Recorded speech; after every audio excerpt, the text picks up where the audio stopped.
I think that the community and tribe have those alternatives put to them. Well, James, you and I have very different views on this, and you exercised your democratic right to stand as an independent candidate in the last election and put those views into the arena.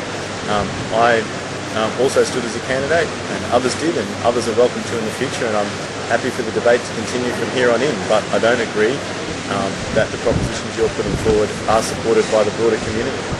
Well, what do you say to the fact that 84% of people opposed privatisation, and that they felt 66% felt they were misled in the last election? What I'll say to you is what I've said all day, every day, and that is we had to make a choice. None of the choices were easy. Cutting wages, freezing wages, less teachers, less doctors, less school cleaners when population is increasing, or you can make a decision about those things that government has done in the past, but needs to make a choice about whether we choose to fund new rolling stock and new rail lines for BHP and Rio Tinto, or whether we put it into schools and hospitals and other resources that only governments will provide. We're not selling the timber business as the whole land, we're selling the right to mill the trees. They're sold to private companies anyway, so they're getting the right to mill the trees. That's what we're proposing to transact there. Those are just the elements of what we are doing in making a decision about those things that we need to do and those things that are the priority for government. And when it comes to it, investing in our hospitals, investing in schools, investing in disability services are all the things that we believe as a Labor government are the priorities over building infrastructure for commercial interests that are able to do it themselves. That's the essential choice that we had to make, and that's the one we made. Are you going to stop encouraging population growth? Are you going to come out and tell the public, tell the government? We're not encouraging population growth. We're just dealing with the natural. We're not encouraging population growth. We're just dealing with the natural consequences.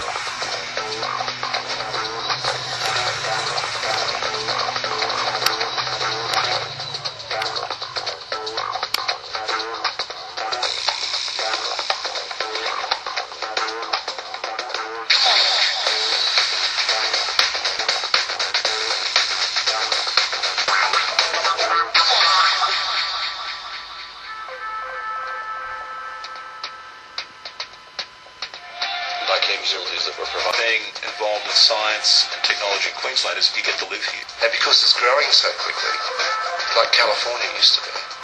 There's little doubt that Queensland is bounding ahead in terms of where the migration is, and I've no doubt that Queensland, this part of Queensland in particular, the southeast, is going to grow at a greater rate than anywhere else. I'm very motivated and love a great lifestyle. It's a perfect place to work.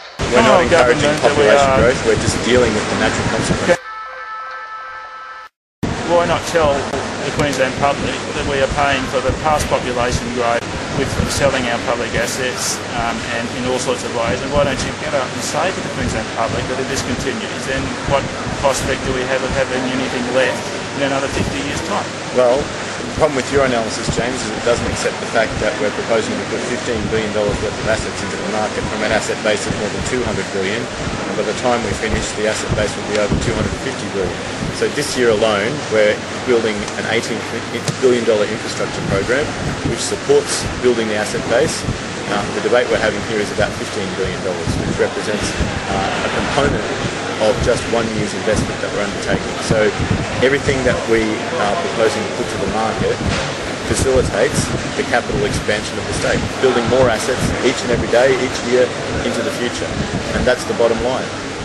Okay, this letter in the Victoria Mail Friday said that you haven't yet released a business case for privatisation. When do you intend to do that?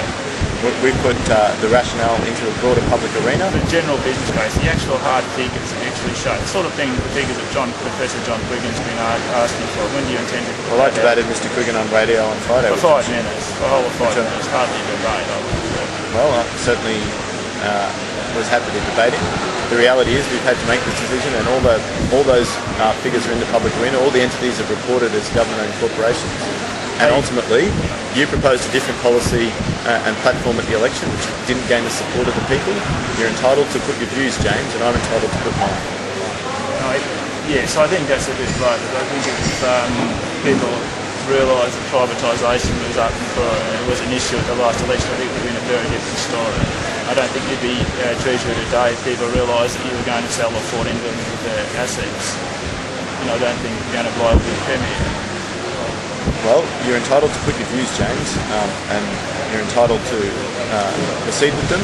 That's you're perfectly entitled as a citizen, and I respect that. I've allowed you to film and record this interview. You can use it for whatever political purpose you like into the future. Just one other question, Andrew. If you're wrong, if you're proven wrong, and our leaders have been proven wrong every time about privatisation, particularly the privatisation of the retail arm of electricity, where we were promised cheaper electricity. If you're proven wrong 4 or 5 years down the track, just as the federal government has proven wrong about privatisation of Telstra, what recourse will they have? How do we get out of the mess that will have been created, that most people believe will happen? Well, James, ultimately, I believe that what we're doing is the right thing to do. How do we? That's not answering my question. And that what we are doing is the correct thing to do, and that's what we decided to do.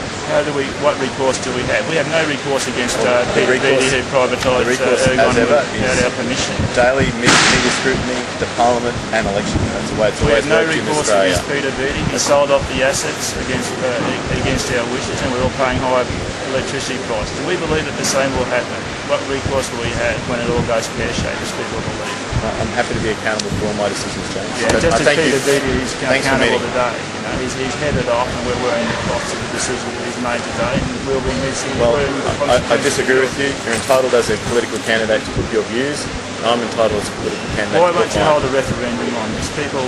84% of people are against it. Why can't people have a final say on privatisation? You haven't swayed people. Because we're elected to make decisions. We're elected to make the tough decisions. People oppose that decision. They have consistently opposed that. They've opposed every privatisation. 70% of people oppose the Telstra privatisation. I believe that you know that they would have opposed you and would have voted you out if they were aware that you had any hint that you were going to privatise.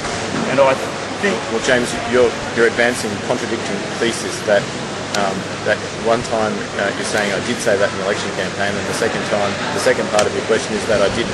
So you need to decide which accusation you're going to make against me and the government. I believe that you're a political candidate, James, and you're entitled to your views. But I need to progress, so thanks very much for coming along. Okay, well, thank you for your time.